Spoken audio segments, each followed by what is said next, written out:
What is up, everyone? You know who I am. I'm the one, the only comic outlaw. Hell yeah. And I'm back. Back again. And furthermore, the man that always has an ace up his sleeve. And everything isn't always what it seems. Ooh, I love these cards. Got them from a friend of mine. Nice and sharp. There's no beating the ace of spades. But that is not why I'm here at the moment. I'm here to review a little something. You know that I've been expanding my repertoire, as it was, into movies, DVDs. The comic outlaw has taken over. Yeah. It's just the way it is. And DC has been making a lot of shows lately. And just not on the CW, if you catch my drift. Check it out. Boom, Titans. Season 1. Look at that. Now, I had my doubts about this, I'm not going to lie. It's one of those stories that, with the Titans, that you actually kind of have to sit and watch. People are familiar with different iterations of the Titans. Like, the Teen Titans show that came out, the cartoon that came out a while back, and then there was the abortion called Titans Go, and now they're doing a kind of a TV series that's been on DC Online, which is interesting. I mean, when I subscribed for a while, it didn't really have much in the way of selection. It rotated a lot of its stuff. It didn't give you full access to the DC library, which really sucked. I don't understand why, since Warner Brothers has been controlling DC since almost the very beginning that they started making stuff that they can't put all the movies on. They rotated in and out, which really just sucks. It's a really big bite in the ass, and I don't understand why they do it. But this Teen Titans, very interesting. Now, this had a bunch of featurettes in a few episodes. Now, if you open it up right here, check it out a little bit so you guys can get an idea of what you're buying. Disc 1, Disc 2, and it comes with a little booklet. Talks about all 11 episodes. And the thing about this is it introduces actually one of my favorite groups from the DC shows so far, and it's called the Doom Patrol. Very awesome. I will be doing a critique on them too. But we're here and we're analyzing the Titans. Now, this basic Titan group is Grayson, of course, Raven, Beast Boy, Starfire, appearance. Oh, spoilers, la la la la la la la la la la la, because, you know, I know everyone bitches and whines when I don't say that, so cover your ears, whatever it is you're gonna do. You know, some of you motherfuckers out there, you should plug your nose, close your ears, and fart. You might clear out your mind. But at any rate, this Teen Titans has been very interesting. I mean, I had my doubts about this show, but wow, it is a great story. It starts off with Raven, and Raven, of course, is being tormented by her father, Trigon. Of course, he who cannot be named. And Grayson starts off as a bit of a darker Robin. He's trying to shake Batman's kind of teaching. Batman has had a darker effect on Grayson, and every time he puts on the Robin costume, he's been losing a little more and a little more of himself, a little more of that control. And he blames Bruce for it. He blames everybody else except himself. And he goes on to say that Bruce had a code. He had a conscience. But speaking of conscience, I gotta put my conscience on. You know what I'm saying? Check that out. You guys saw what happens when this thing stays off too long. And if you didn't, then maybe you should watch the Venom show. But at any rate, ooh, feels good to have fear flowing through your veins.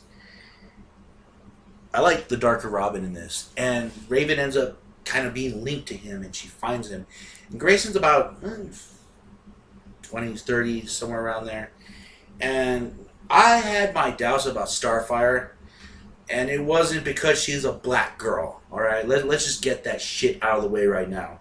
I would have had the same motherfucking problem if she was white, Asian, Latina, Indian, and this, it was just a very simple problem.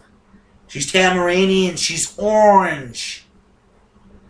That was my whole thing about the actress. I wasn't sure about it, but damn, this actress just carries out the role. Woo! And they have a very interesting way of kind of having her orange skin, if only while she's doing energy blasts and charging up, which makes her look cool, badass. She's an alien that does not know her purpose here. They really did change her story from an enslaved princess to more of a warrior seeking out the darkness, which is Raven. And then there's Beast Boy. Oh man, Beast Boy. The kid they found for Beast Boy is just all kinds of awesome. He is there's great casting all the way around. All these characters, great casting. Even with Jason Todd. Oh my God, the person they picked for Jason Todd, absolutely perfect. They wrote him amazing. It just gives you a great idea of the difference between the two Robins. Because in the beginning, before pre-crisis, they were basically the same. They had the same origin, this and that, and then it changed after the crisis, and then Todd was stealing the wheels off the Batmobile, and they ended up being murdered. It was this whole thing. Here comes the Red Hood. But this is a very cool. It could have been a little longer. 11 episodes is a wee bit short for what they were trying to explain and expand on. So that, I have to say, it could have been maybe 13 episodes just to kind of feel it out. Let's see. Other than that, I mean, it's a wonderful disc. The shows are good. It really runs. It explains things really, really well. And like I said, the introduction to the Doom Patrol is actually really cool. Hawk and Dove are actually in this. If you don't know who Hawk and Dove are, they're actually a very interesting team. One represents chaos, one represents order, basically like magic, but that doesn't happen. This Titans is more of a realistic kind of take on it. Of course, there's powers and alien stuff, but some of the heroes, the street level heroes, are vigilantes. Hawk and Dove tells a great story of Hawk and his brother, and then his brother unfortunately passes away along with the new Hawk's mother. At the same time, they become bonded, and he's kind of like a pillow popping, beer drinking, balls to the wall superhero. Dove is the opposite. I mean, like I said, there's so many good things about this Teen Titans. They could have had another 2-3 episodes easy just to kind of explain it. But for what you get here, you get your money's worth. And if you appreciate the Titans, it's done in the spirit of it. Jeff Johns, one of the most premier writers and now producers, one of the big shots of the last 10 years, the man who gave us Blackest Night, revamped the Green Lantern series, JSA. He's done so much wonderful things. He is actually a producer on this, as he was with Stargirl. And I'm really pleased that they brought him on, because the man's an encyclopedia. He knows how to adapt things to the real world and still kind of keep the heart of the story. And this is about basically individuals that really aren't good at being a team, but they need each other. With probably the exception of Beast Boy. Beast Boys used to be these weird family kind of idea. But the idea, the heart of the team is here. And if you're a Titans fan, I highly recommend this. People pretend and they lip swear by the Perez stuff. Oh, Perez. And most of these guys haven't even read them. I have. And some of them are sort of out there. Some of them aren't. But they have the heart of what the Titans are. And this is truly the heart. Also, Wonder Girl is in it. Oh my God, Wonder Girl. Who the actress they picked for her? And her magic lasso for some reason looks better than the Wonder Woman movie. I don't understand it. Literally, her lasso kicks more. Jeff Johns. Save the DC movie world. Please, Jeff Johns. Please, do something to improve the DC movies, because they suck. A lot of them suck. Well, fair amount suck. But this does not suck. The featurettes on this are awesome. They take you through the entire world, how they did it. They interview the actors, the actresses, Jeff Johns. Really cool. I'm going to be doing a show on season 2. And of course, I've left out a few things. I've only give you broad strokes because I really want you guys to watch this. And this just has some real classy stuff in it. And the relationships, like Donna Troy isn't Dick's love interest. She's like a bigger sister. It's like family. That's what the Titans are, mostly, like family. Unlike the Justice League, where it started out being a group of individuals, and it still continued to be a group of individuals that worked together. And some were friends, but most weren't. These guys were family. Family, corazón. What drives you. What keeps you going. So yes, I recommend this Titans. I recommend watching the featurettes as well. And I can't wait till I review part 2. I'm actually very proud of this. Very surprised. And you know, I'm the comic outlaw, and I always got an ace up my sleeve. And if that doesn't work, I got something a little less pretty.